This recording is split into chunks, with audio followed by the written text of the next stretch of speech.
que realizan unos pocos individuos excéntricos.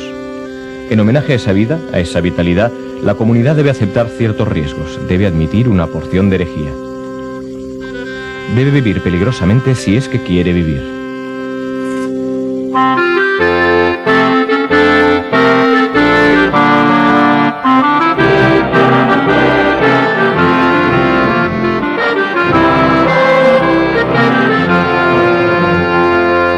El anarquismo es la libertad, es la puerta abierta hacia el infinito de la libertad y del bienestar de la humanidad.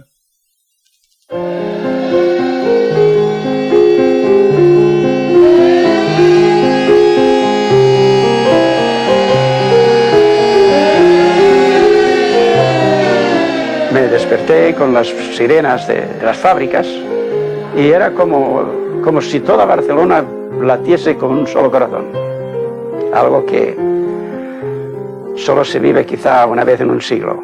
Y si algo puedo decir, que eso marcó mi vida y vivo con esa emoción siempre. La verdadera revolución se inicia el 19 de julio y la inicia el pueblo espontáneamente, defendiéndose contra el ejército. Y es la primera vez y la única vez que el pueblo acaba con el ejército, lo rinde. Hemos podido con el ejército. Esto es el grito fantástico de García Oliver el día 20. Hemos podido lo que no se ha podido nunca. Fue una cosa de gran ilusión, de pensar yo de que se había hecho ya la revolución social, no solo en España, yo creo que creí que habíamos triunfado en el mundo entero. Fue espontáneo. El pueblo se encontró dueño de su destino y ejerció su fuerza y llevó a cabo las esperanzas que durante años y años había siempre soñado. Y eso es algo que una oportunidad se acepta, se lleva a cabo y se acabó. La libertad y el universo, mi Dios, mi patria es la libertad, mi bandera la razón, mi camino la verdad, así es como pienso yo.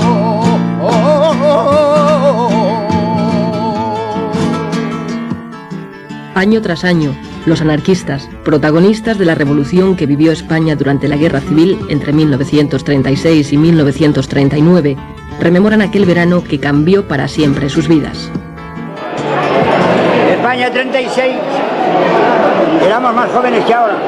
Y cuando piensas que un pueblo sin historia no es un pueblo, no es nada, y esto te tira de culos, Hicieron todos los posibles para desprestigiar a la revolución y para borrarla.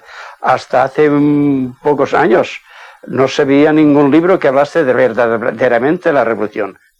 Yo soy albañil y cuando he tenido que construir una casa, he empezado siempre por los fundamentos. Y tanto las películas como todos los actos de la vida tienen un principio, y es en el principio, es en los fundamentos donde hay que empezar.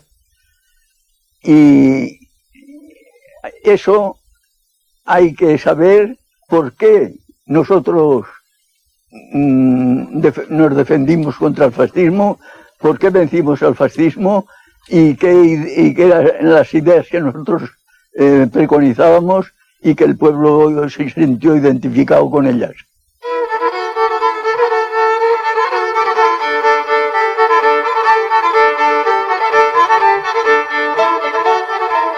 La situación de miseria en la que vive gran parte de la población española en 1930 apenas ha mejorado desde que comenzó la revolución industrial un siglo antes. Continúan el analfabetismo y las profundas desigualdades sociales, sin que las autoridades, la Iglesia ni la burguesía pongan remedio.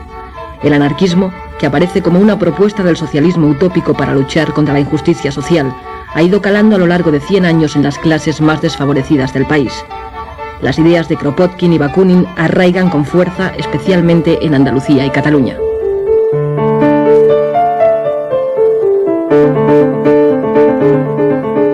En 1840 nace en Barcelona la primera sociedad obrera, y 30 años más tarde, la Organización de los Trabajadores Españoles es ya un ejemplo para el resto de Europa.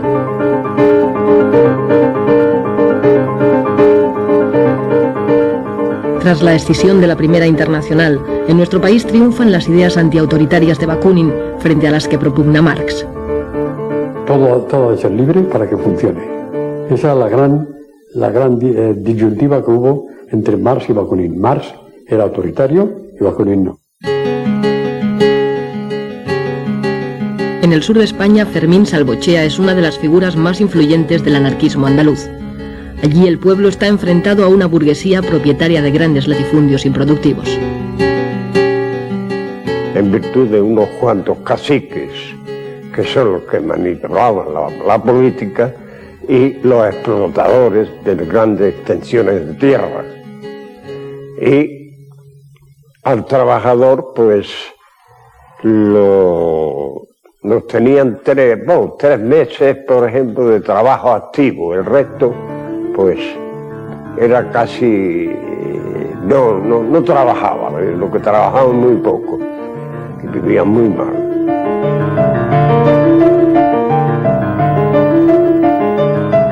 En Jerez, 4.000 campesinos toman la ciudad al grito de «Viva la anarquía», asaltando los comercios en busca de comida. Para acabar con los grupos ácratas cada vez más influyentes en Andalucía, el gobierno inventa una trama llamada La Mano Negra, ejecutando y encarcelando a personas sospechosas de pertenecer a un supuesto grupo en realidad inexistente. Uno de los procesados es Sánchez Rosa, autor de la Gramática, la Aritmética y el Abogado del Obrero, libros que ponen en manos del trabajador los medios para defenderse en las luchas sociales. El enfrentamiento entre patronos y obreros deriva en sangrientos atentados cometidos por anarquistas que actúan de forma individual. Barcelona es conocida en Europa como la Rosa de Fuego, y el castillo de Montjuïc se populariza como escenario de fusilamientos y cárcel política. Numerosos militantes de las sociedades obreras son procesados.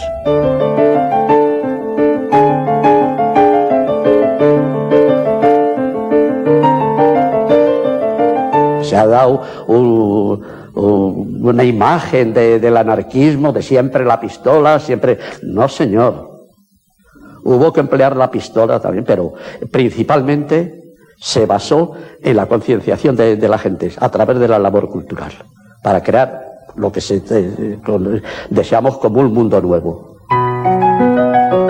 Para los anarquistas, es el pueblo el que ha de adquirir una conciencia revolucionaria, conociendo primero la realidad para poder cambiarla.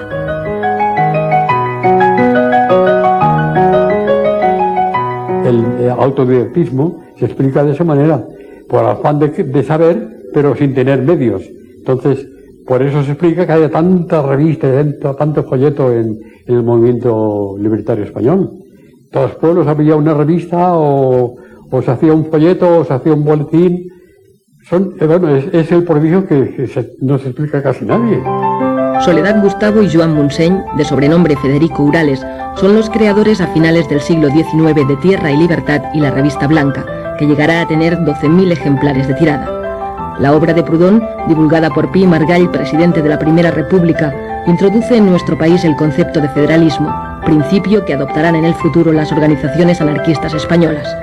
Anselmo Lorenzo, con el proletariado militante, propone ideas revolucionarias para la emancipación de la clase trabajadora en una futura sociedad basada en la libertad, la solidaridad y la ausencia de todo autoritarismo.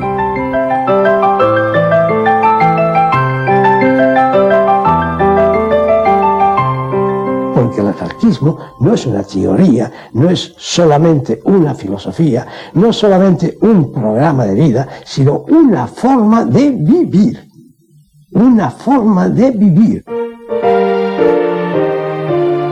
A través de las sociedades obreras, los anarquistas crean escuelas gratuitas que suplen la falta de una enseñanza pública para todos. En 1902, Francisco Ferrer Guardia funda la escuela moderna inspirada en el racionalismo. Basa su enseñanza en el respeto físico, intelectual y moral del niño. Francisco Ferrer Guardia reacciona contra el oscurantismo de la enseñanza de los curas y de los frailes. Siendo cartesiano, pues como era Ferrer Guardia, y siendo libertario, quiso hacer de su escuela una forja de enseñanza, sobre todo dirigida a la razón, sobre todo dirigida a la lógica. Entonces, a partir de ahí, pues, se cargaba al capitalismo y a toda la política y a todo el poder, etcétera, etcétera, ¿no? No pararon hasta que mataron a Francisco Ferrer, acusándole de actos que no había ni siquiera realizado. En la cosa por la cual se le acusó y en nombre de la cual se fusiló, que fue la insurrección de 1909 en Barcelona, de los soldados de no querer embarcarse al África, donde se les estaban matando, asesinando por el capricho de los cuantos militares, incluido el rey, eso Ferrer ni estaba ni participó. Fruto de Solidaridad Obrera nace en 1910 en Barcelona la CNT, la Confederación Nacional del Trabajo, con el objetivo de unir al proletariado español en una sola organización anarcosindicalista abierta a toda la clase obrera.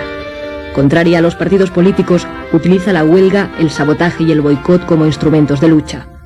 En 2 décadas la CNT se convertirá en la organización obrera más importante del país y en el movimiento sindicalista más activo y eficaz de la Europa moderna.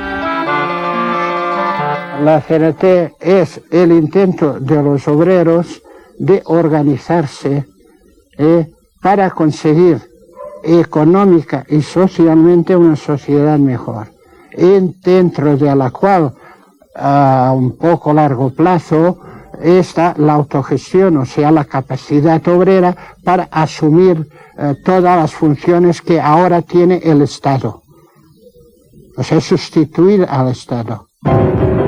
La Primera Guerra Mundial provoca en España un enriquecimiento de la burguesía que no repercute en mejoras para la clase trabajadora.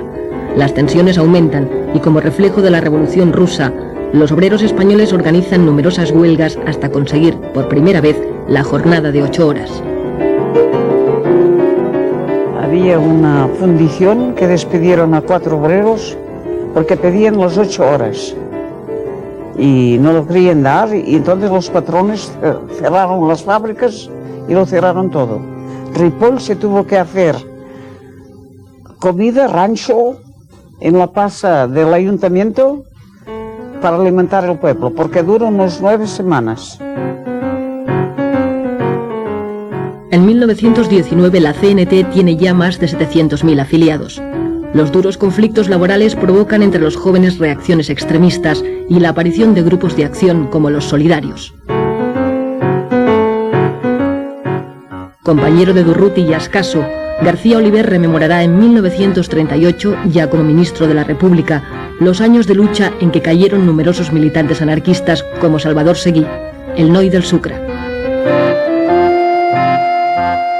Nuestro grupo anarquista se formó el año 1923.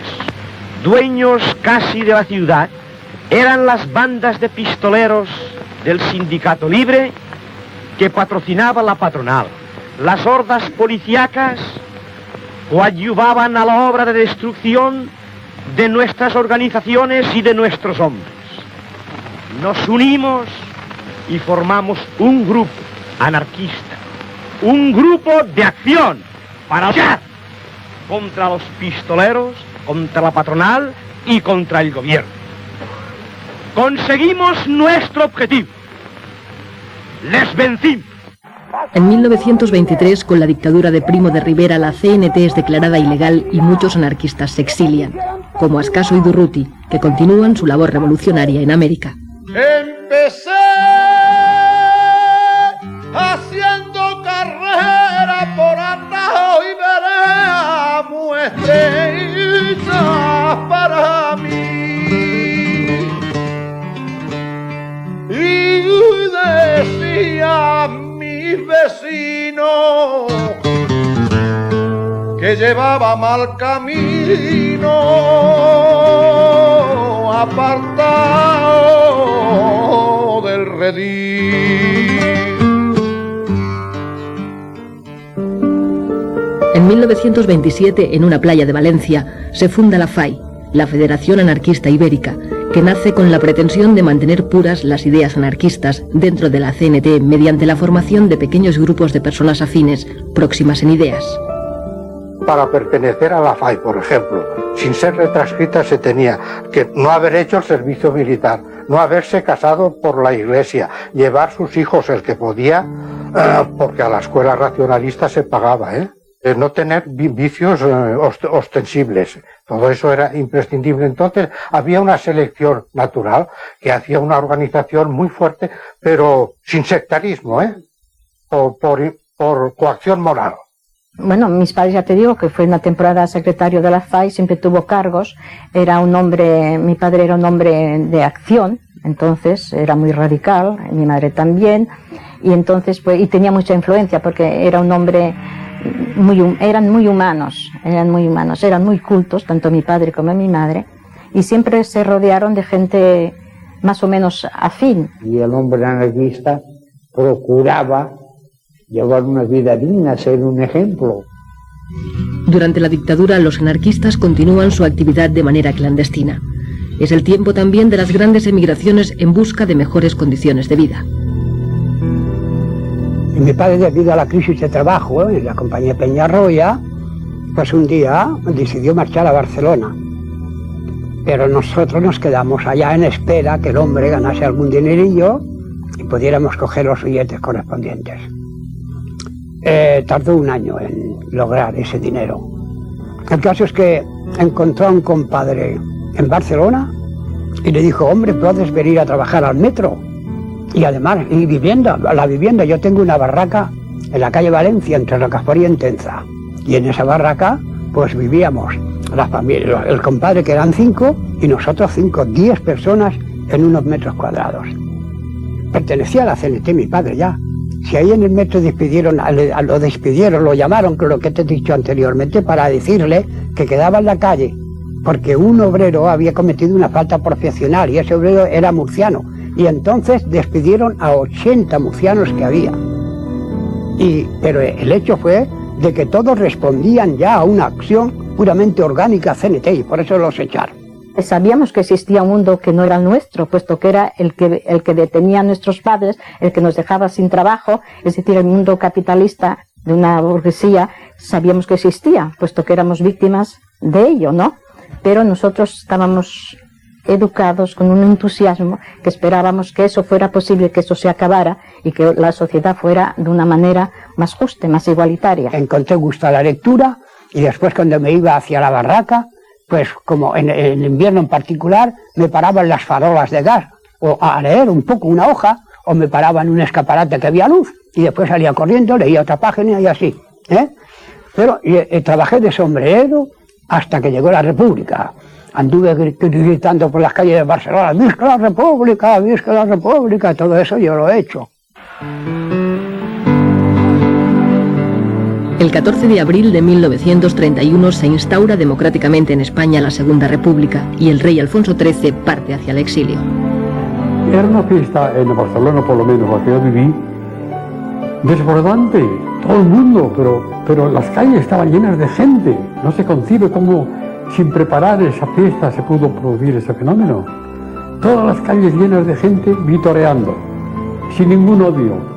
Viva la República, viva la libertad, viva el pueblo, etcétera, etcétera. A partir de ahí, ese remojón, ese chapuzón de libertad que le dio la entrada en la República, estimuló todos los resortes de la persona. No ha habido nunca una juventud tan ansiosa de saber como la que vivimos nosotros entre el 31 y el 36. Aquellas ansias que teníamos contenidas, entonces ya se desbordaron. Ya buscamos sitio a ver dónde podíamos ir. Entonces se nos dijo que habían formado un Ateneo. Allí había el cuadro escénico, había la sección de Esperanto, había cultura general, excursionismo, bueno, había de todo. Y cada noche teníamos un trabajo determinado. Es decir, que nos faltaban horas para todo. Allí se formaron las juventudes libertarias, había los grupos de la FAI. Cuando me llevaron al Ateneo Libertario del Clot, para mí fue un deslumbramiento, porque yo vi allí personas que pensaban igualito que yo. Todo el sindicato se convirtió en un centro de educación. Todo el sindicato era un Ateneo. Se hacía la revolución en España, en el mundo, en la tierra, en la luna, todo allí. No eran lugares para jugar las cartas y beber, sino para leer, para conversar, para discutir, debatir, escribir, lo que sea, ¿no? Sobre todo, y también había en los Ateneos, se solían dar muchas veces representaciones teatrales, recitales, muchos recitales, eso es lo que más se hacía, recitales de poesía, casi siempre cayendo en lo social, ¿no? en lo de la denuncia.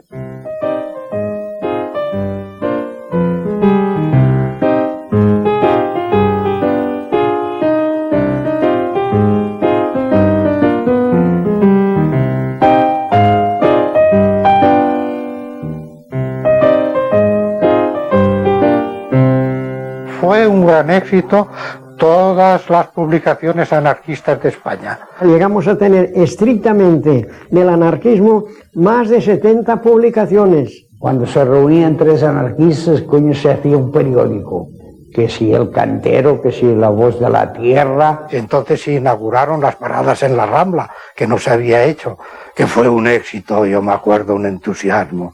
No teníamos manos para vender.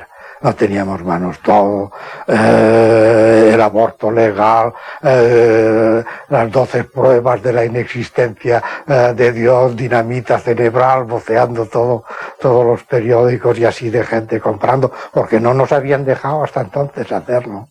Debía tener 10 años, toda Barcelona voceando Tierra y Libertad, órgano de la Federación Anarquista Ibérica. Pues eso, fue un núcleo de reunión formidable, donde sobre todo la de prensa, de la gente exponía así sus ideas, y fue un centro de conexión de mucha gente, Tierra y Libertad. Se estaba haciendo una revolución mental extraordinaria. Tierra y Libertad pasó de unos 4.000 ejemplares cuando la cogió mi padre a 20.000 en 1934 y 35. La novela ideal, creada por la familia Urales, padres de Federica Montseny, pretende divulgar las ideas éticas del anarquismo mediante una escritura fácil. La novela ideal hacía una gran labor en la juventud, ¿sabes? Había temas muy interesantes y religiosos también, sobre todo porque la religión en la época en España ha tenido siempre mucho dominio, pues también se buscaban temas en ese sentido, para combatir la religión. Fundada en Alcoy en 1923, Generación Consciente inicia a sus lectores en la sexualidad y la salud. Años más tarde, con el nombre de Estudios, alcanzará los 70.000 ejemplares de tirada. Y esa revista, habían muchas veces artículos que hablaban de estas cosas. Y claro, eso pues a mí pues, me iba llenando, ¿no? A mí me iba... Cuando hay algo que decir, cuando hay algo que decir, no se puede uno callar, porque te callaré morir. No se puede uno callar, porque te callaré morir.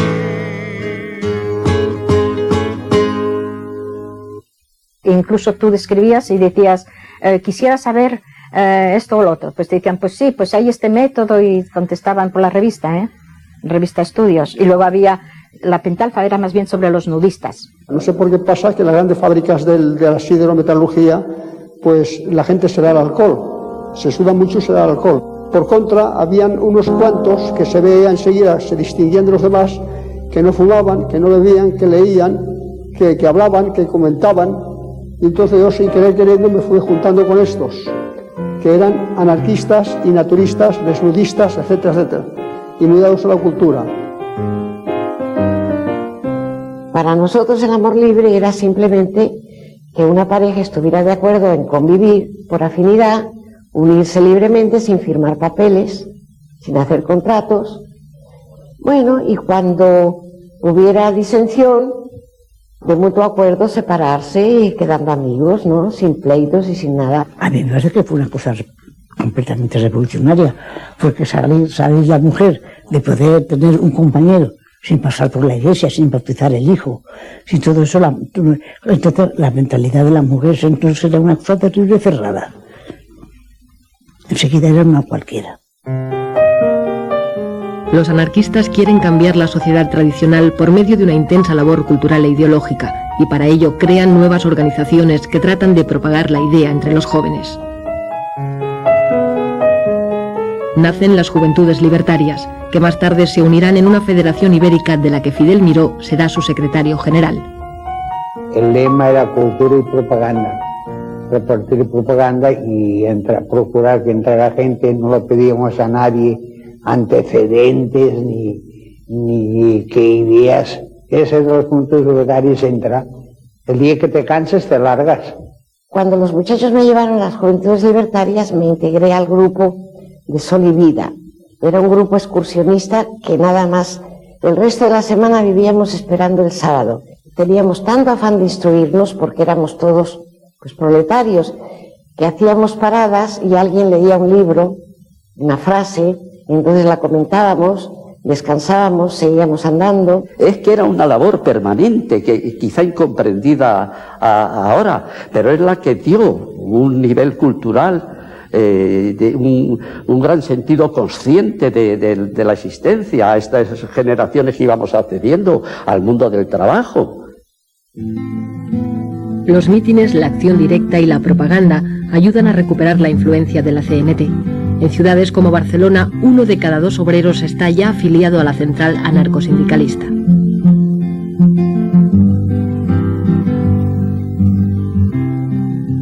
Yo hacía muchas horas. Lo mismo hacía 10 que hacía 12 que hacía 20, lo que el patrón me ordenaba. Y un día me presenté al secretario de la CNT y así de una forma tan ingenua le digo, ¿yo puedo pertenecer a la CNT? Y me dice, pues claro, tú eres un trabajador. Y el hombre me hizo muchas reflexiones y una de las cosas que siempre retuve mucho, me dijo que fuese honrado y que cumpliera que en el trabajo. Y que tenía derecho a hacer las 8 horas. Fui secretario de la Federación Local y Comarcal y los que no tenían miedo, pues, que venían a la organización y sentían cierta confianza en nosotros porque éramos los que dábamos un poco la cara. Los problemas más duros de los campesinos y de los pueblos los han resuelto los grupos ácratas que había en todos los pueblecitos.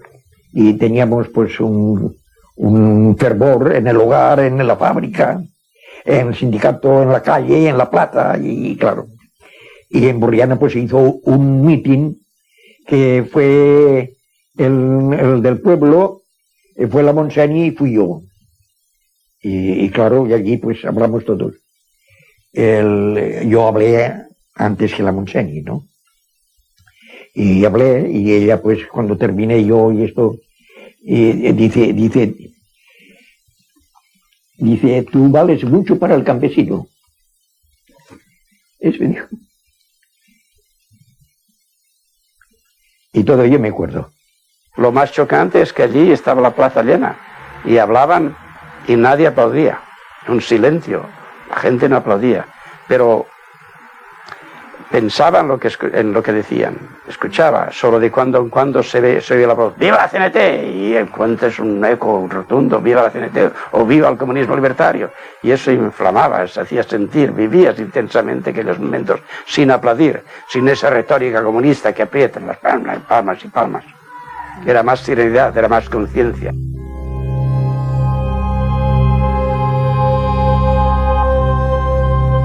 Había unos acuerdos sindicales que cuando echaban a un obrero de un trabajo, no había ningún obrero que debía de reemplazarlo. Así que a lo mejor el patrón, en una mina o en un trabajo, echaba a uno porque lo consideraba revolucionario o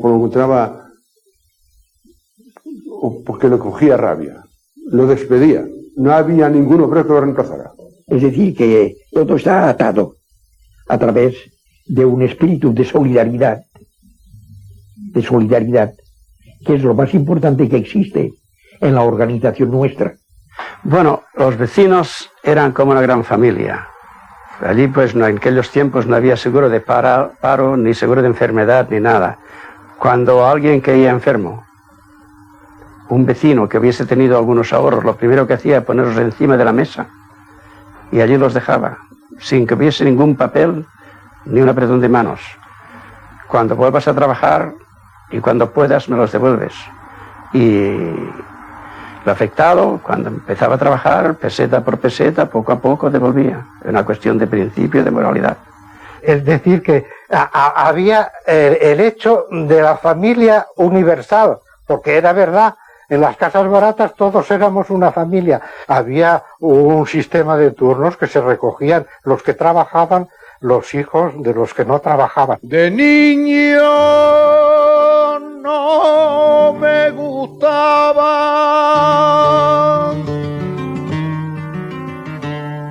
los libros, ni la sotana, ni salir en procesión. Era tan desobediente como el viento de poniente, revoltoso y juguetón.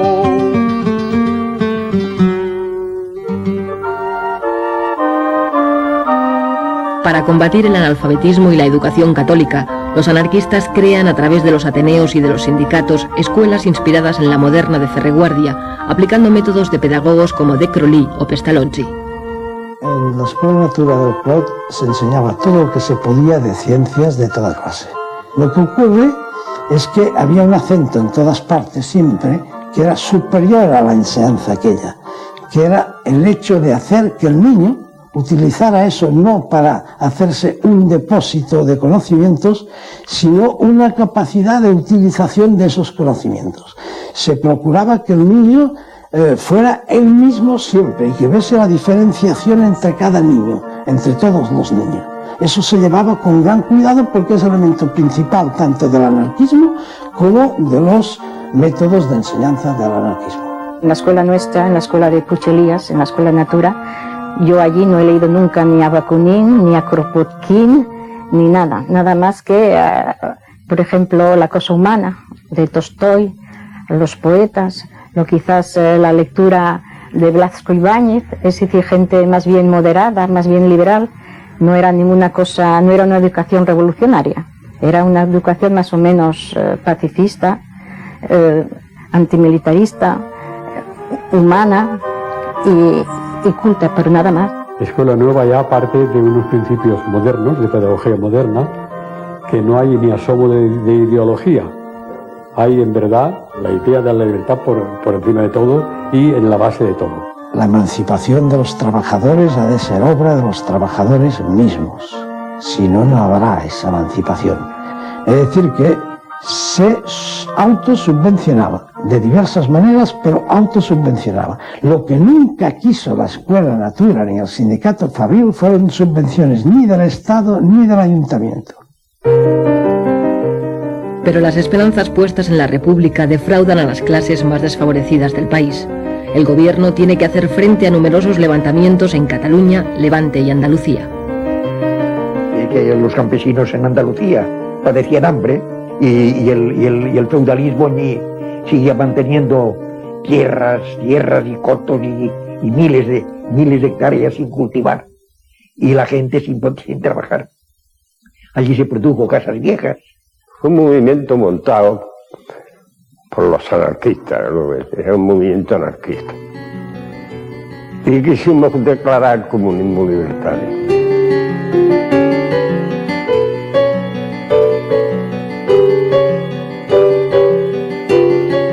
A la familia de Casas Viejas, los asesinaron y además quemaron la casa. Y ese es un pueblo campesino de la provincia de Cádiz.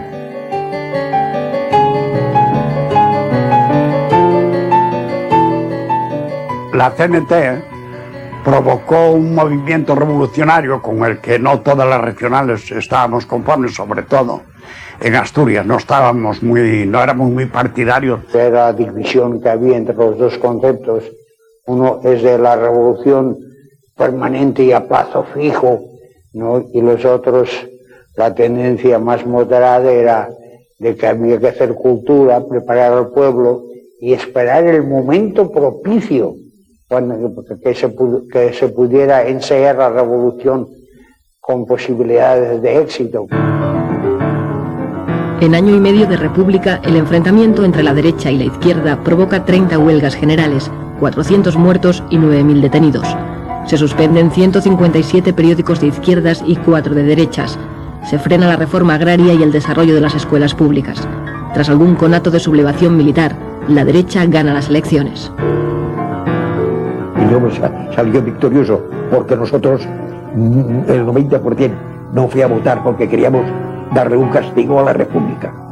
Porque no fue a votar, porque estaba más con ellos que con nosotros.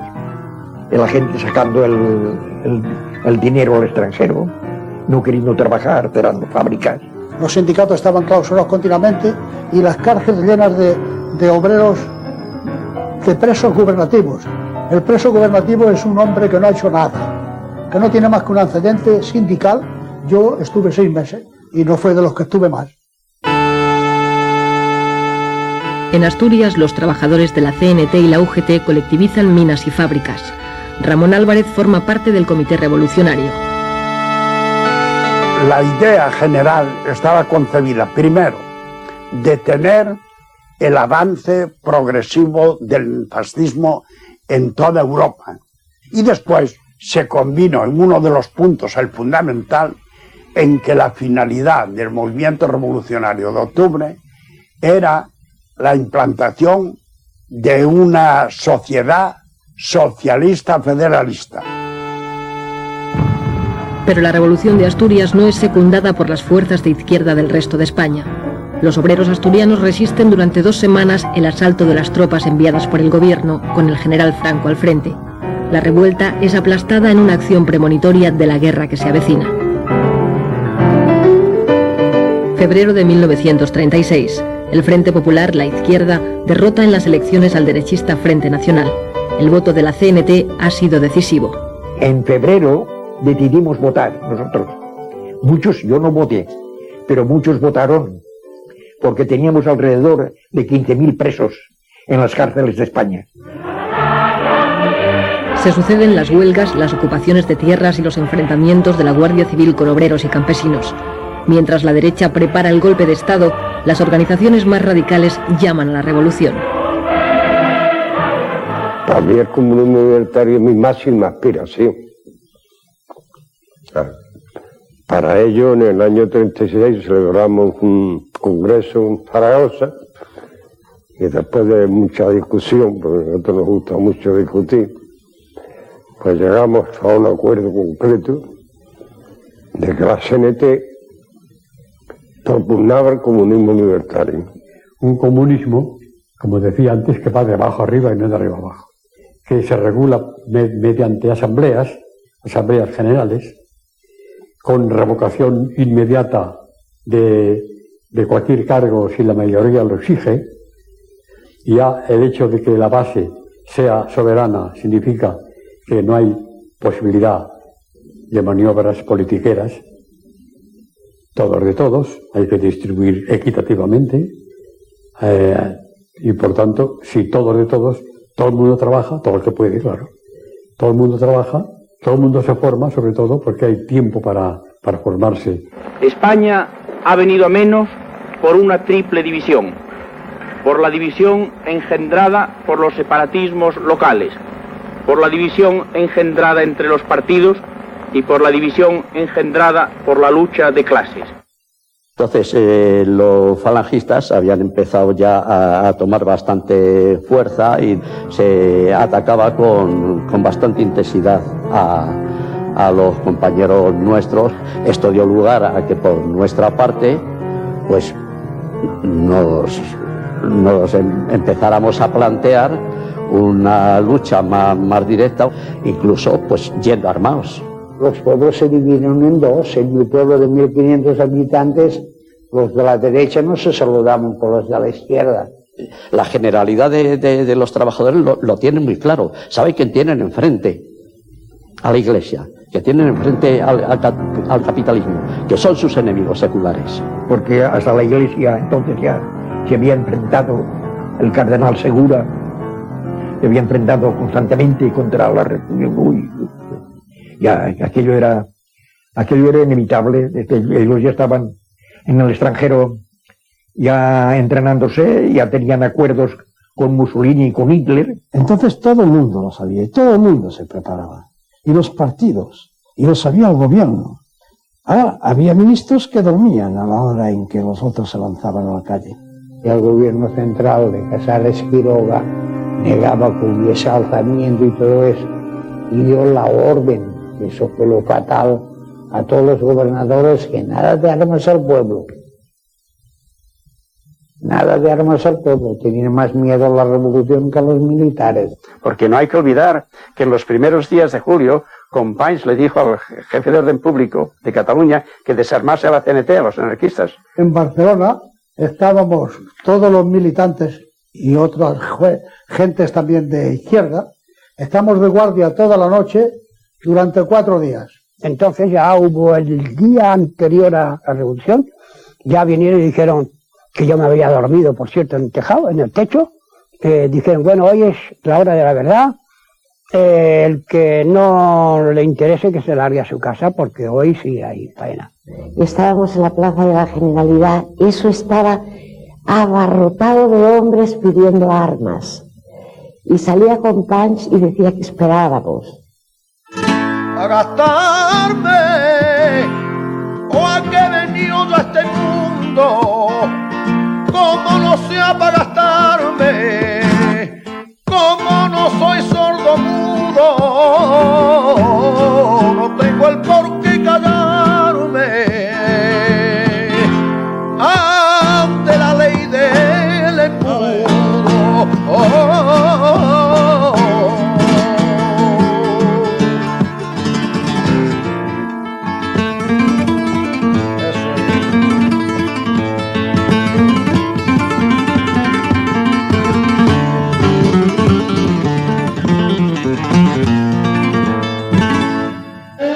...19 de julio del 36... los obreros de Barcelona alertan a la población ante la sublevación militar. Y cuando sonaron las sirenas, pues era toda una multitud de Horta, yo no sé, mil de gente que bajó por aquella avenida de Santa Eulalia al cuartel de San Andrés. Díaz Sandino bombardeó, tiró un par de bombas en el cuartel, se abrieron los portones y todo aquel gentío se lanzó a coger las armas. Ya se hacía de día, y entonces bajamos y al llegar a la carretera de Sants ya vemos un coche que decía CNT FAI. Lo paramos, Entonces, Oye, ¿qué pasa? Bueno, pues es en la Plaza Cataluña donde está el asunto. Pero al llegar a la altura de la Plaza de Toros, por detrás ya viene una compañía con el fusil en posición de tiro y los oficiales con la pistola en la mano.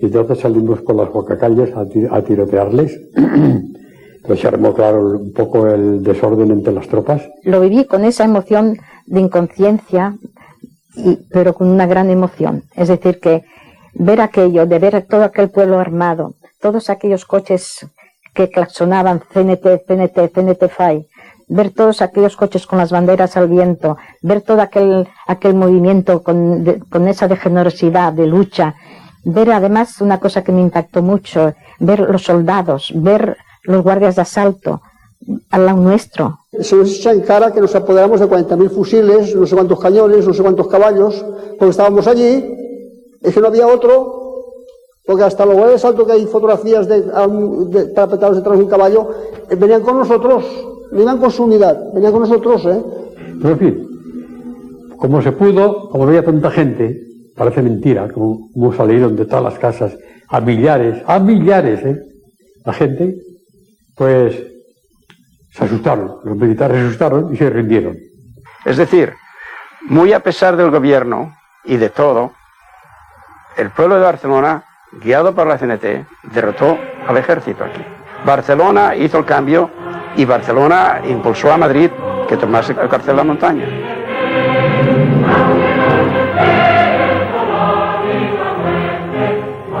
Es una manifestación pública de todo el pueblo de Madrid, que se levanta como puede, o que se trata de oponerse ya desde ese momento a lo que se le viene encima.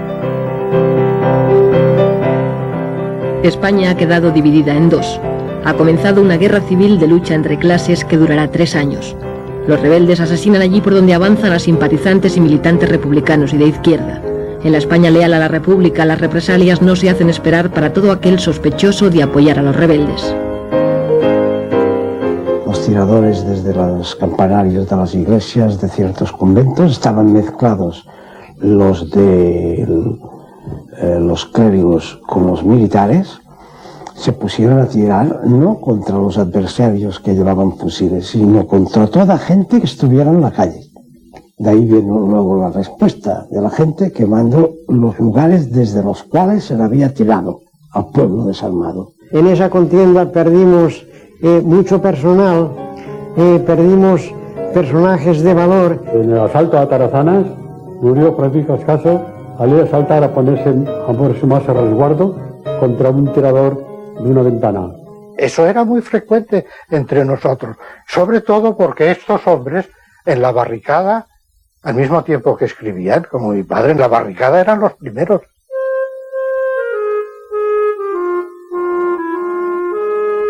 La nula capacidad de reacción del gobierno de la República ante el golpe militar y el desmoronamiento de las estructuras del Estado provoca que en muchos lugares sean los propios ciudadanos los que organicen sobre la marcha la nueva sociedad. La cárcel modelo de Barcelona salieron todos de golpe, ¿no? Todos. Fue el primer momento glorioso de la revolución, sacar a todos los presos, ¿no? Y presas, claro. Ya se rompe con toda la cosa del Estado y todo, ya se rompe, ya nosotros, y para nosotros ya no servía gobierno ni servía nada, ¿no? Ya era una cosa del sindicato, ya no aceptábamos órdenes, ni comentarios, ni consejos de nadie, nada más que del sindicato. Hicimos un comité para, en primer lugar, para reclutar gente para ir a Aragón o donde fuera, y después, en segundo lugar, para evitar que hubieran venganzas personales, ¿no? El 19 de julio, automáticamente hubo un cambio de sociedad, porque la mayor parte de capitalistas habían marchado, y otros abandonaron, se huyeron, y los obreros se tuvieron que hacer cargo de la administración de los trabajos. Entonces se nombró por la noche CNT y UGT, hubo una asamblea en la Casa del Pueblo, casino, que pusimos como un casino que iban los ricos, y como que habían desaparecido, pues hubo una reunión allí, y se nombraron los comités de fábrica, consejos de empresa, cada trabajo, el suyo para que continuara, y quedamos que emplearíamos todos los parados que habían, unos pocos a cada fábrica, y así lo hicimos. Y así que es que de parados no había. Los ricos decían que sobraban 500 obreros y los obreros decían que sobraban 5. Y cuando esos 5 desaparecieron, hubo trabajo para todo el mundo. La cosecha no estaba recogida y urgía recoger la cosecha, trillar, hacer todo esto y que se empezara a funcionar. El pueblo de Membrilla un cierto día se acostó pobre y amaneció rico. Amaneció rico porque comió todo el pan que quiso, cuando antes no hacía más que pasar hambre. Espontáneamente el pueblo pone en práctica las ideas libertarias acariciadas a lo largo de todo un siglo, sobrepasando las expectativas de las propias organizaciones. Barcelona se convierte en la avanzadilla de la revolución.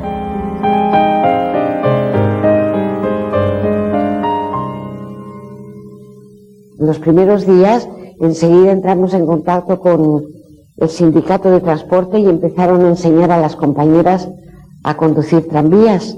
Y tú tenías a compañeras conduciendo tranvías. Habían compañeros que empezaron a marchar al frente o que querían marchar. Yo me dediqué a recoger libros con un camión para crear una biblioteca, que teníamos una ansia loca de crear una biblioteca popular en el barrio. En la entrada queríamos hacer unos carteles así que dijera, y unas vitrinas, biblioteca popular, pueblo, estudia y supérate, entrada libre. En Cataluña los anarquistas son ahora la fuerza mayoritaria y el poder que tenía la Generalitat pasa a manos del Comité de Milicias Antifascistas, un nuevo organismo nacido de la revolución. Los consejeros de la Generalitat abandonaron sus respectivos despachos. La Generalitat se quedó con el solo hombre de companys en la jefatura de policía y la calle nuestra. Companys ¿sabes?, pide a la CNT que le mande una comisión para tener una entrevista. Y les dijo: os lo debemos todos, vosotros habéis terminado con este alzamiento, os habíamos juzgado mal. Desde hoy yo no sirvo ya para nada, yo no soy presidente. Si para algo valgo, les dice a la comisión, dice, estaré a vuestro servicio. Palabras de Companys. García Oliver propuso ir a por el todo.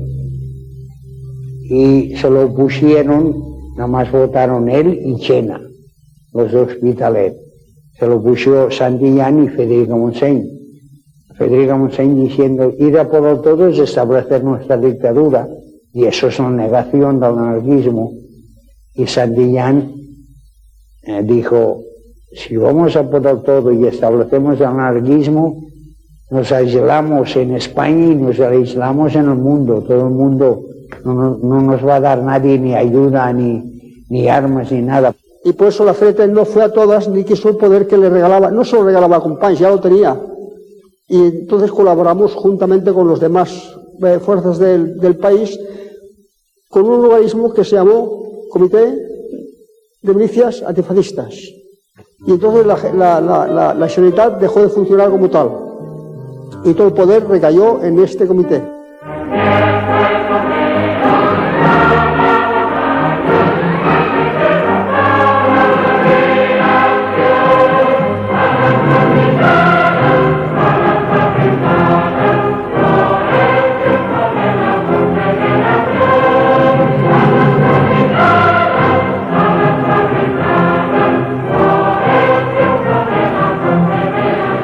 Empezamos a organizar las columnas y hay esa salida que tenéis ahí en la fotografía y se iban directamente al frente, al lugar que nos pedían. Y la mayoría que pedía lugar era Condorruti, Condorruti, Condorruti.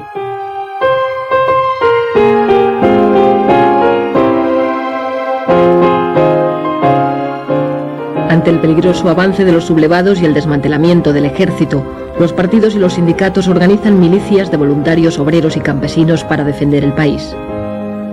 La columna no lo saben muchos, se sugirió con el propósito de que todos los concurrentes fueran del movimiento libertario. La columna de hierro estaba organizada por grupos de 10, y 10 grupos formaba la cinturia. El jefe de grupo era uno que se nombraba desde esto, decían, pues tú jefe de grupo. Y luego de los 10 grupos que forman la cinturia, se nombraba un delegado de cinturia. Por amistad y por confianza, por la personalidad del compañero, pues se le daba la responsabilidad de mando. Allí siempre ha habido un mando, pero un mando en condiciones, no nada de eso, se decía, bueno, pues ahí y se ordenaba y se cumplía. Yo salí de Arcolea y de allí, andando, fuimos hasta Madrid. Y al llegar a Madrid nos llevaron al cuartel, allí estaban los hombres y las mujeres. Fuimos allá para y se preparó el batallón Ascaso y yo me fui en él.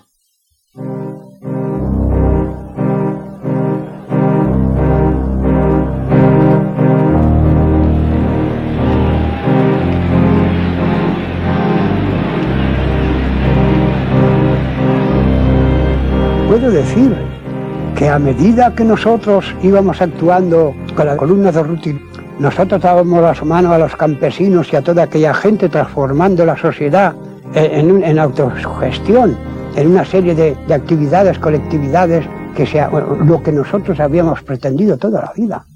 No era solamente tirar tiros. Ahí, a medida que nosotros avanzábamos, pues ellos tenían campo libre para poder formar, darle forma ética a lo que tenía que ser nuestra sociedad, nuestra futura sociedad.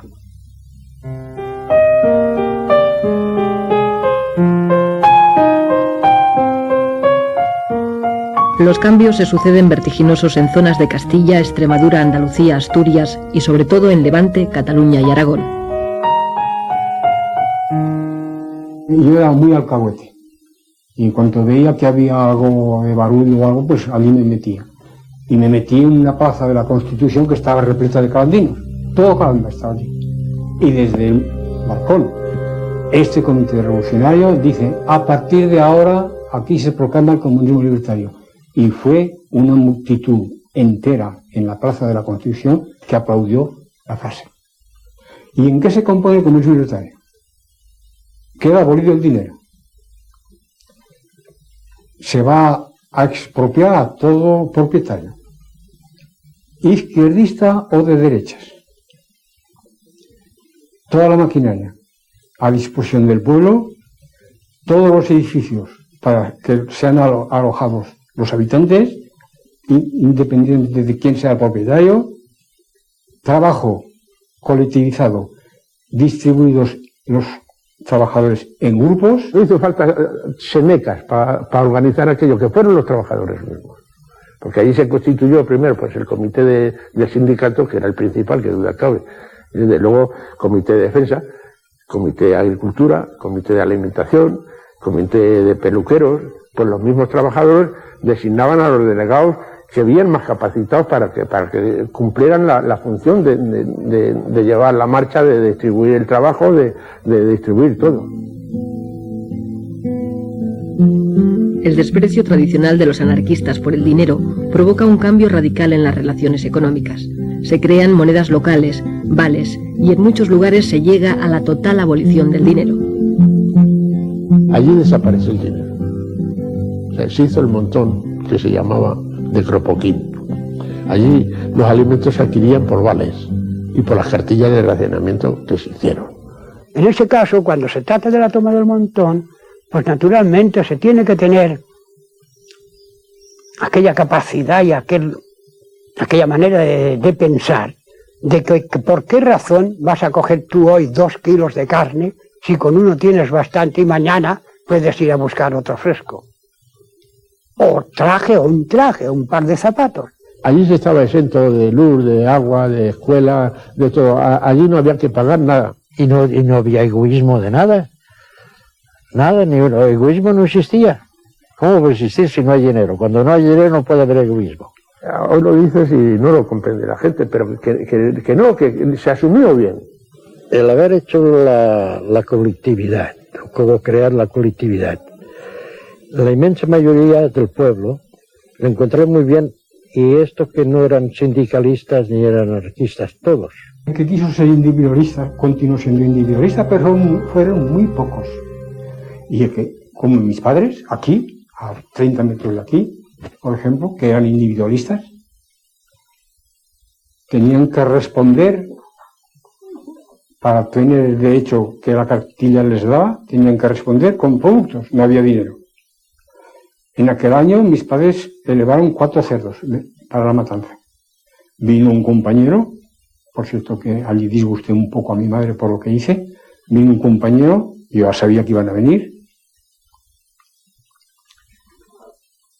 decide el compañero de que la familia tenía bastante con un cerdo y le requisaron los 3, con los cuales se pagaba el resto de necesidades de todo el año. Trabajábamos a gusto. Y la otra, pues que hay menos gastos en colectivistas que individuales. Porque ahora supongamos, si hay 100 individuos que trabajan en colectividad y 100 que no, los 100 que no necesitan 100 tractores, y los otros necesitan más 10. Destituidas las antiguas autoridades locales, son ahora los trabajadores organizados en la CNT y en menor medida en la UGT los que controlan la administración, poniendo poco a poco en marcha toda la vida pública. El Comité Revolucionario me asignó el cargo de delegado de abastos. Delegado de abastos, pues creo que eso ya se comprende. Nos hicimos cargo de todas las mercancías que teníamos y además un pueblo que no da trigo, pues veníamos a Levante y lo cambiábamos por azúcar. Pues teníamos la fábrica de azúcar, pues había una cosecha ya. Y de allí nos llevábamos chocolate y cosas así, intercambios. Y ya con el carbón ya se traían mercancías de calzado, de vestidos, de todo eso para el pueblo. y se traían de afuera. Se nombraba cada pueblo una delegación representativa de cada pueblo y allí se construyó en Benicarló, digamos, la Federación de Colectividades. En Levante, UGT y CNT trabajan de forma conjunta tras la expropiación espontánea de tierras y fábricas. Bajo la organización de la Central Anarcosindicalista, Alcoy se convierte en un ejemplo de autogestión obrera con las industrias colectivizadas en su totalidad. Se crea el CLUEA, el Consejo Levantino Unificado de la Exportación de Agrios, encargado de coordinar directamente desde las colectividades la venta al extranjero. Muy pronto este organismo, nacido de la Revolución, topará con las reticencias del gobierno central, que comienza a apoyar a las cooperativas comunistas. Y en el extranjero ya teníamos, en París, en Bruselas, en Holanda, en fin, todas esas cosas. Todo aquello funcionó perfectamente y cada vez mejor, cada vez mejor.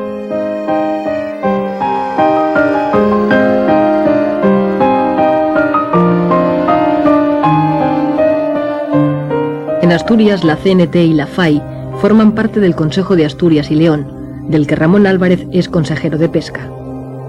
Los obreros eran los administradores de las industrias. Nosotros seguimos sin hacer colectividades de una manera anunciada, pues de una manera soterrada. Caspe es la sede del Consejo de Aragón, el primer organismo de gobierno anarquista de la Revolución Española. 8 consejeros coordinan la labor de las colectividades de la región.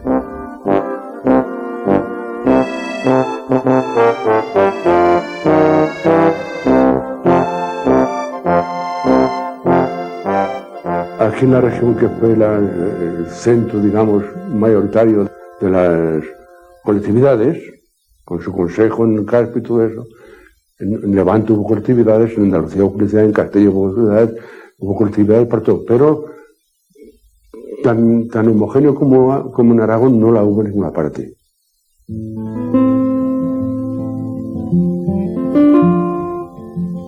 La revolución social que vive la España rural consigue el apoyo mayoritario de los campesinos. Son 3 millones de españoles viviendo bajo los principios del comunismo libertario.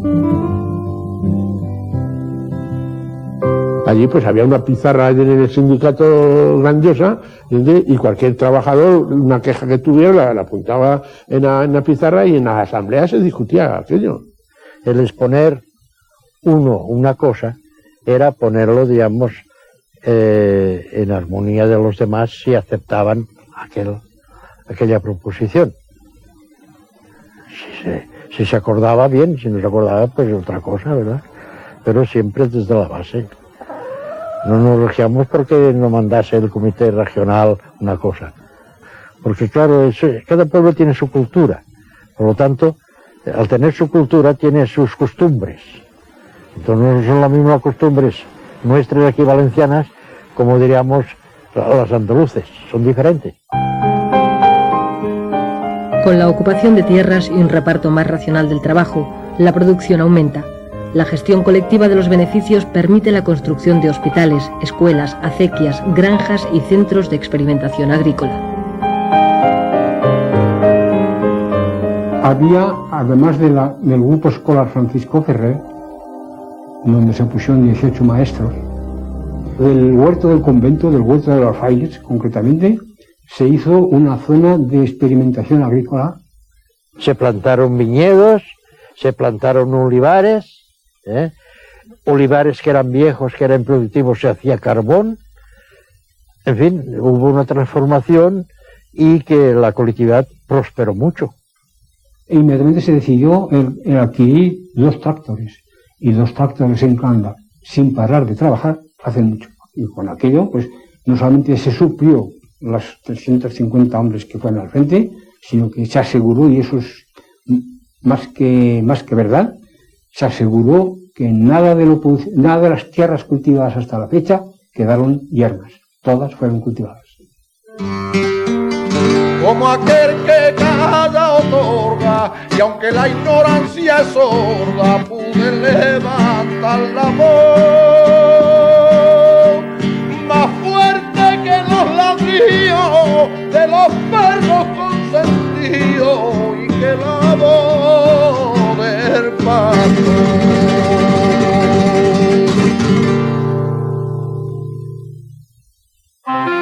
La revolución que vive España no pasa desapercibida al visitante. George Orwell, que ha venido a luchar como voluntario en una columna del POUM, describe sus impresiones al llegar a Barcelona. Era la primera vez que me encontraba en una ciudad en la que mandaba la clase obrera. Los anarquistas ejercían virtualmente el control de Cataluña y la revolución se encontraba en plena marcha. Las actitudes de tipo servil habían desaparecido. Nadie decía señor o don y ni siquiera usted. Todo el mundo se trataba de compañero y de tú, y decía salud en lugar de buenos días.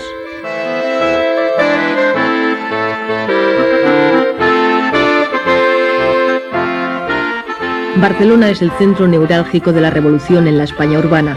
Con la CNT y la FAI al frente del Comité de Milicias Antifascistas, Cataluña vive una de las transformaciones más radicales de su historia, que afecta a todos los aspectos de la vida política, social y económica.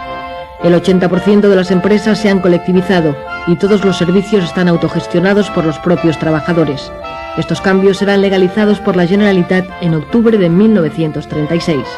No hubo problema alguno en quién iba a dirigir, quién había de ser el dirigido, ni nada de eso, porque ya formado sindicalmente en la CNT, ya había unos valores establecidos, unas personas que habían demostrado responsabilidad y buen hacer. Yo fui uno de los nombrados a la colectividad del Gran Metro. Y estando en el metro, en la colectividad, es cuando hubo una reunión general del transporte y me nombraron secretario. Y ahí empezó. Y yo era albañil que conocía poco el transporte, pero nos poníamos al corriente pronto de eso. Las circunstancias nos obligaban. Se organizó una comisión que se titulaba Administración y Control de la Propiedad Urbana, que estaba compuesta de 3 elementos de la Generalidad, 3 de la CNT y 3 de la UGT. Y de los 3 de la CNT yo era un vocal, yo era uno. Entonces, la propiedad no quedó abolida, pero quedó incautada.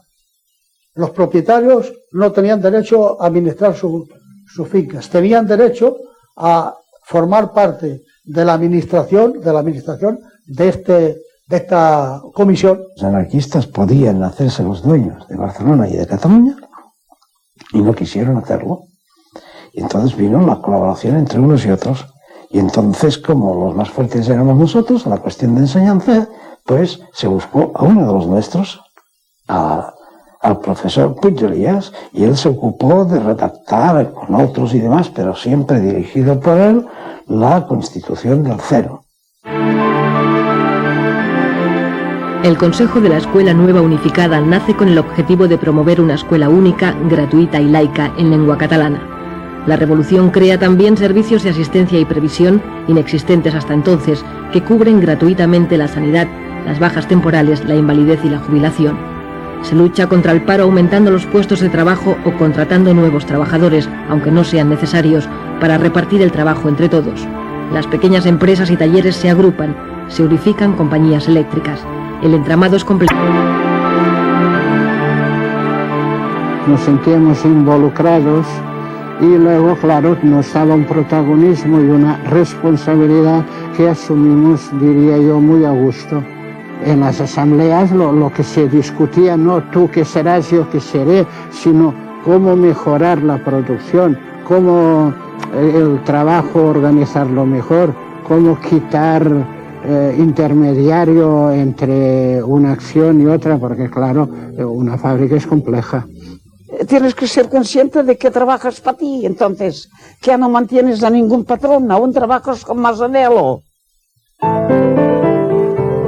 Elizalde, Ford, General Motors, Cross, Pirelli o Can Girona. Los trabajadores reconvierten de manera asombrosa en solo 7 semanas empresas civiles en fábricas de armas. Esta transformación permitirá la supervivencia del ejército republicano. Cada militante se consideraba defensor como un Don Quijote de esa utopía. de esa forma de operar, de esa forma de conducirse éticamente en la sociedad sin necesidad de que viniese el gendarme de turno. O sea, la autogestión yo creo que es la asignatura pendiente aún ahora, porque en aquel momento se demostró que, mira, hay el más ilustrado y el menos, hay el memo y el listillo, pero todos tienen algo, todo ser humano tiene algo a aportar. Casi todo el mundo dice que es una utopía, ¿no? Es la única cosa que podría salvar el mundo, la anarquía. Es lo más bonito que hay. Cada cual, trabajar todo el mundo, ni amos ni patrones. Y cada cual hacer lo que tiene en su cabeza. Es que todo el mundo tiene algo adentro. Poco a poco, la realidad de la guerra obliga a los anarquistas a colaborar en las tareas de gobierno. Cuando cesó el Comité de Militares Antifascistas, que duró 2 meses, el periodo revolucionario en Cataluña duró 2 meses, de julio a septiembre. Hubo un nuevo gabinete, se nombraron consellers y era Sanitat la que vuelve otra vez a coger el poder con sus consejeros. 4 anarquistas entran también como ministros en el gobierno de la República. Entre ellos, Joan García Oliver y Federica Montseny, que se convierte, muy a pesar suyo, en la primera mujer que accede a un ministerio en Europa. Estaba ella en contra de esto y en contradicción con ella misma, y te aseguro que le costó. Y cuando yo veía que además luego los compañeros la criticaban, yo me ponía desesperada. En Cataluña, por ejemplo, las juventudes fueron los primeros que se rebelaron contra la actitud de colaboracionista de la CNT. Y después que hasta cierto punto se creaba una burocracia que no era muy buena. Con la mayoría de hombres en el frente, son las mujeres las que ocupan los puestos de trabajo.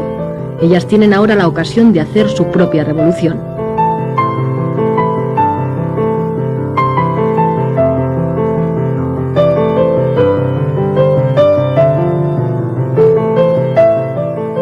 Al irse los hombres al frente, al ocupar ella puestos que dejaron vacantes los hombres en la producción, quizás eso las despertó, se sintieron más libres. Las compañeras que conocía, la una estaba en una fábrica de alpargatas, ella era la que llevaba todo aquello, la otra en una fábrica de azúcar, cuando estos eran puestos que lo habían llevado hombres antes. Nosotros le dábamos la importancia que debíamos haberle dado a la mujer. En las asambleas de la CNT apenas veías 3 mujeres. La mujer en la casa. Los hombres se rían con todos los derechos y nosotros queríamos preparar a la mujer para que supiera usar sus derechos con respeto a sus hijos, a su casa, a su marido y a su propia vida. Mujeres Libres nace a partir de agrupaciones locales, convirtiéndose en una de las organizaciones feministas más importantes de la época. Suceso Portales en Guadalajara y Concha Liaño en Barcelona son 2 de sus principales impulsoras.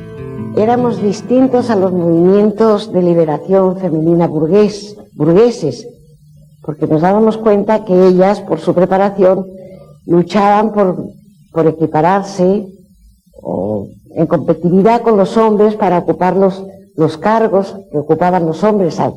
Pero nosotras nos dirigíamos a la mujer proletaria, a la obrera, a la que no tenía instrucción, que salieran de ese servilismo, que salieran de esa sumisión, en el trabajo, en el hogar, que se consideraran personas adultas.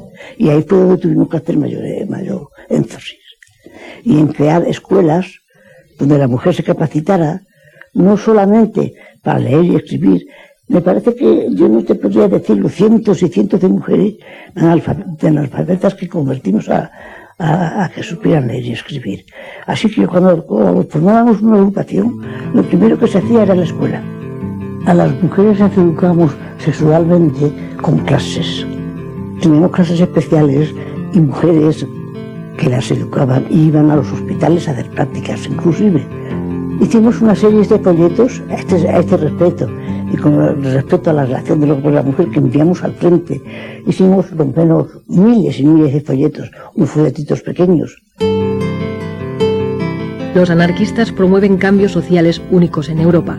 García Oliver, ministro de Justicia, es el primero en dictar en España una ley que iguala los derechos del hombre y la mujer.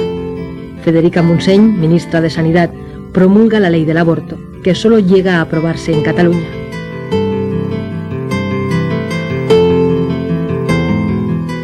La ley del aborto pues se proclamó primero aquí en Cataluña y se proclamó y enseguida se puso a la práctica, ¿eh? En el hospital clínico se hacían abortos. Parecía muy bien suprimir una maternidad que no era deseada, les parecía lógico, pero por parte de los médicos hubo un rechazo enorme. La maternidad consciente solo se puede adquirir a través de los conocimientos que te ocupas de conocerlas. Si estas mujeres no habían leído nunca nada y no sabían hacer nada, pues no podías pedirle una maternidad consciente, ni a los hombres tampoco mismo, ni siquiera a los hombres.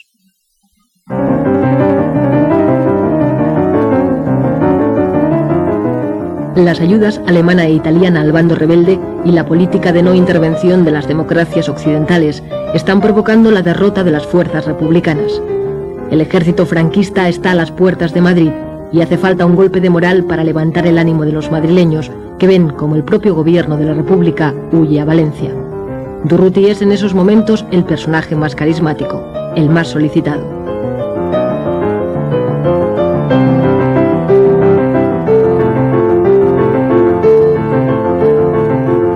La figura de Durruti en aquellos momentos representaba la mayor atalaya de libertad. Fue una inyección de optimismo, de esperanza. En un territorio desconocido y mal pertrechada, la columna Durruti sufre enormes bajas. Su actuación resulta, sin embargo, decisiva para la defensa de Madrid. El 20 de noviembre nos retiraron del frente y nos dijeron que había muerto Durruti. Siempre fui esa abeja negra que supo esquivar las piedras que le tiraban nada.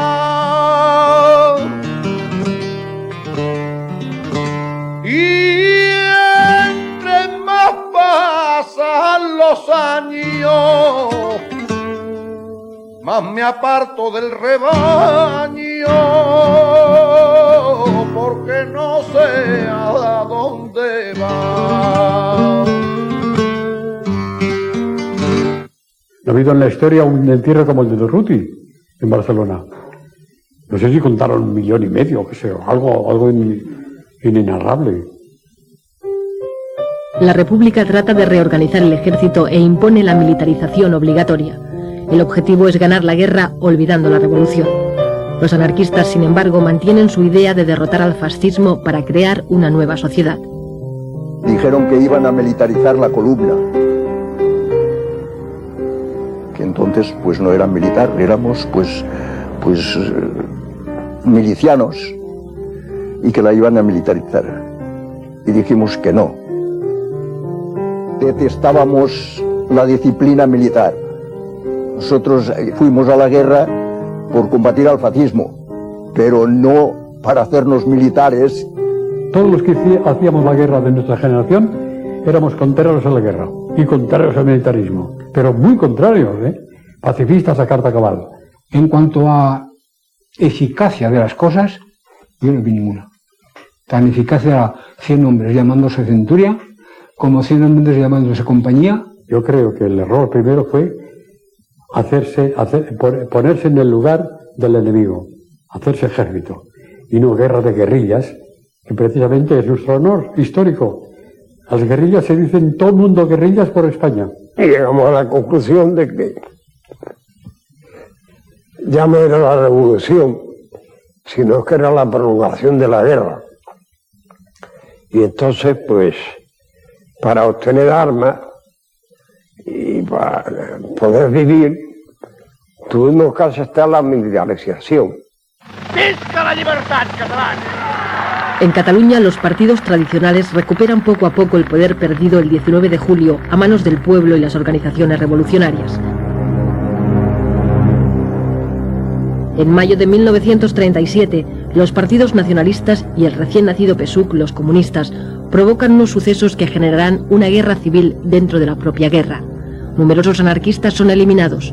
el POUM ilegalizado y Andreu Nin, su secretario general, asesinado.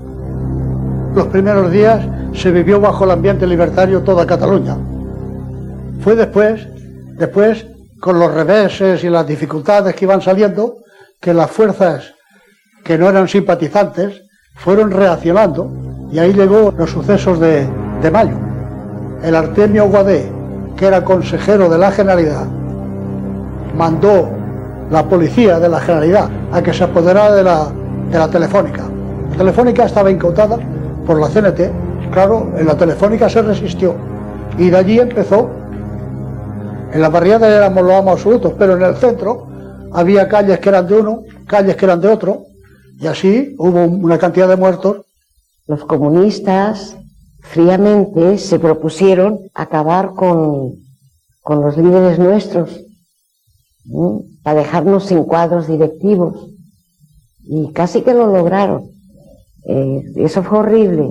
Nos mataban a los compañeros por la espalda, mataron en San Andrés a más de 50 compañeros de las Juventudes Libertarios. Y para localizar, para parar eso, nuestros compañeros, que eran ministros, García Oliver y Federica Montseny, se los daban de Valencia a Barcelona pidiendo el alto al fuego, y fueron ellos que se les hizo caso y se paralizó. Hubo una fracción incluso de nuestras columnas que se brindaron para venir aquí y acabar con los comunistas de una vez. Y fuimos nosotros que no, que ya estaba bien de sangre. Fue un error. Allí se perdió la mitad de la guerra en los acontecimientos de mayo. Las cosas habían cambiado radicalmente, había dimitido ya Largo Caballero con los socialistas de izquierda y la separación de la CNT del gobierno, y a partir de los sucesos de mayo pues se sintió en el ánimo de todos y en la sensación de que habíamos perdido mucha fuerza y que la fuerza la había adquiriendo el Partido Comunista, que todas las armas buenas que llegaban de Rusia iban a las fuerzas que ellos comandaban. Solapadamente están empezando a entrar en los intestinos del ejército, a entrar en el comisariado, a entrar en los servicios de información militar, que los ocupan casi en su totalidad. Y nosotros estábamos convencidos de que la idea era cumplir la orden de Stalin, de eliminar sobre todo a los anarquistas, hacerse con la situación de mando y dar por terminada la guerra cuando Stalin lo decidiera. Era eso la cosa. Ideológicamente no les interesaba que estos mecanismos revolucionarios se llevaran adelante de tal manera que si ganábamos la guerra, al país se le pudiera decir, junto a haber ganado la guerra, esta es la obra que ha hecho el anarquismo, esta es la obra que ha hecho la CNT, y esto como arranque para el futuro. Era la primera revolución anarquista en el mundo. Ninguna revolución que no fuese controlada por el Partido Comunista tenía ninguna significante para los comunistas. Y esos no lo podían permitir. No sabéis todos lo que pasó con las colectividades, que vino Lister con todo su ejército a acabar con ellos, con todos, a rajatabla, pero con el imperio de los fusiles. Esa es la gran paradoja, que los comunistas hayan ido a acabar, hayan sido los que acabaron con el comunismo más comunista. Y él llegó e hizo, pues, que le vino al pelo, hizo la matanza que todo el mundo sabe. Lo que hizo Lister es porque, como en Rusia exactamente, los bolcheviques, los dictatoriales, no admitían que se presentase un ensayo libertario de la naturaleza en el que se vivía en Aragón. Había encarcelado al Consejo de Aragón. Es que en Artacones se estaban encarcelando a los responsables de la colectividad en Calanda, etc. A pesar del intento del gobierno y los comunistas por destruir las colectividades, la mayoría vuelven a reconstruirse y continúan su labor. En Calanda, Miguel Celma, con 16 años, es nombrado responsable de la colectividad.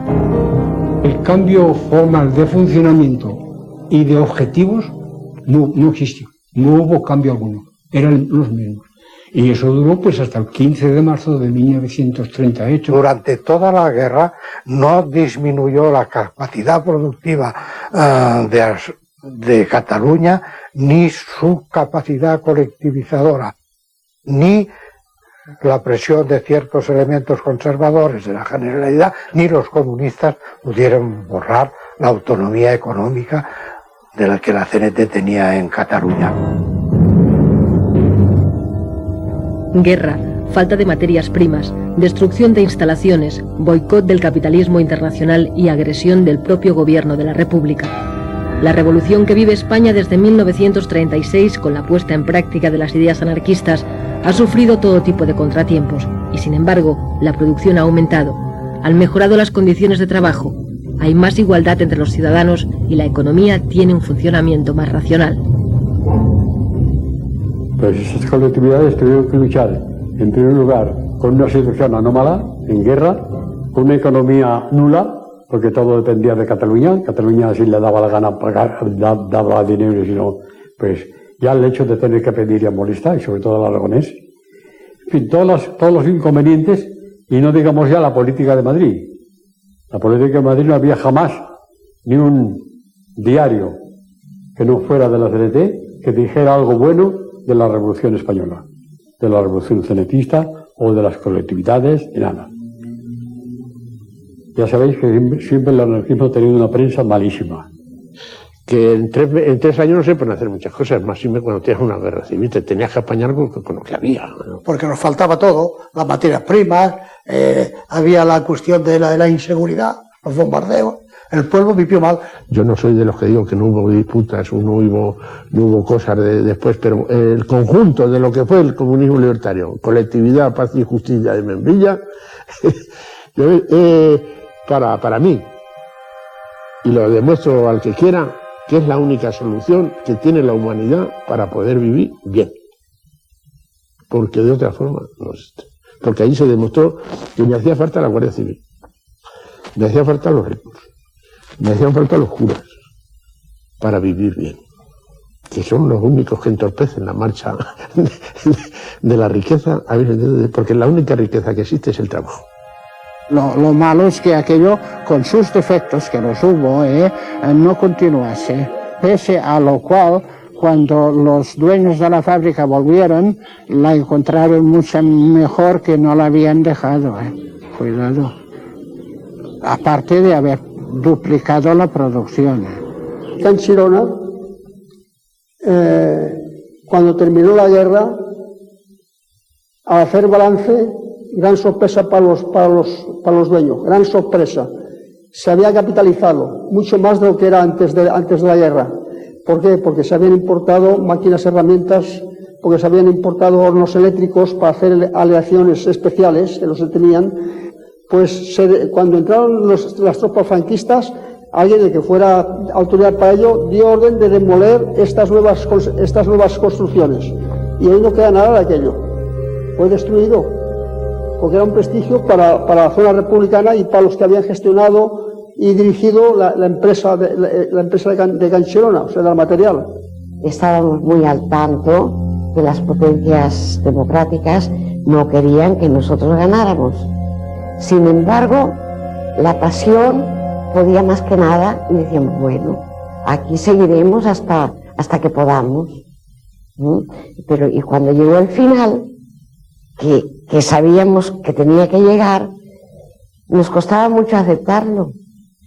Mucho. Eso fue muy doloroso, porque no solo perdíamos la patria, perdíamos nuestros ideales y sabíamos que para siempre. La lucha ya se fue perdiendo, ya la retiraron. Hasta que se replegaron, ya fueron a la Seu d'Urgell, ya se replegaron, y ahí es cuando nos enteramos de que se perdía Barcelona. Y entonces estábamos allí unos compañeros y mi padre telefoneó a Barcelona. Telefoneó a la casa CNT FAI y le contestó una voz: arriba España, viva Franco. Y es la única vez, no la única, pero en eso vi que a mi padre le salían, colgó así el teléfono y le saltaron 2 lágrimas. Ya comprendí. Yo creo que aquel fue un momento muy emocionante para los que estábamos allí.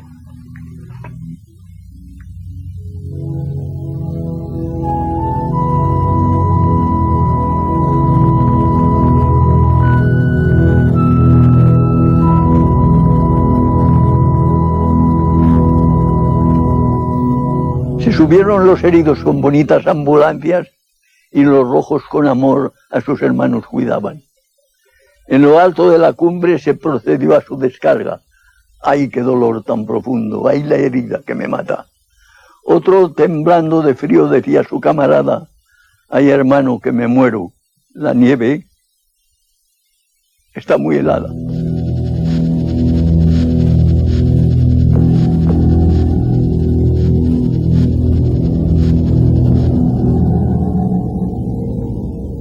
Nos dijeron que la guerra había terminado. El que no quisiera, el que no estuviera de acuerdo con el régimen de Franco, se podía ir al extranjero, porque los puertos de Valencia y Alicante estarían abiertos mientras había una sola persona que quisiera marchar. No salió nadie del puerto de Alicante, de Rojos, de la zona republicana, no marchó nadie.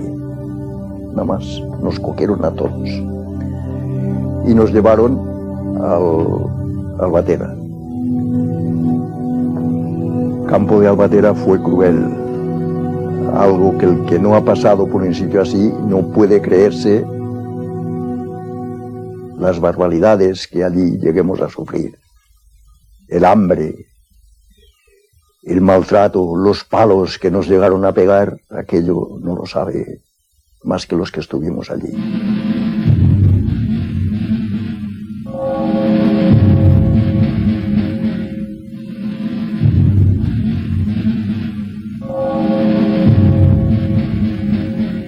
A veces yo me pregunto si valió la pena tanto dolor, tanto sacrificio, tanto sufrimiento, pero luego pienso, en realidad nosotros le dimos una lección al mundo. Por más que sea, pudimos dar un ejemplo de que es posible vivir sin gobierno, porque no había gobierno, y marchaban las colectividades, y marchaba todo funcionaba, de mutuo acuerdo. Para mí fue el tiempo que estuve yo este mes en la colectividad, los más felices de la vida, porque no tenía que preocuparme de nada. ¿Dinero para qué? Porque fueron los años más intensos de mi vida. Conocí la fraternidad, el desinterés, el espíritu de sacrificio y la solidaridad. Es decir, el sentirme hermanado con los que estaban luchando conmigo, que sentían las mismas ideas. Creo que es lo mejor, y que por ello hay que luchar, porque aunque no se llegue, ha de ser, si no una meta, una ilusión, una utopía, lo que sea, lo que puede ser como una poesía, ¿no? Le he cantado a casi todo lo que me ha dado que pensar. Le he cantado a casi todo y ahora le voy a cantar la que nunca existió, la paloma de la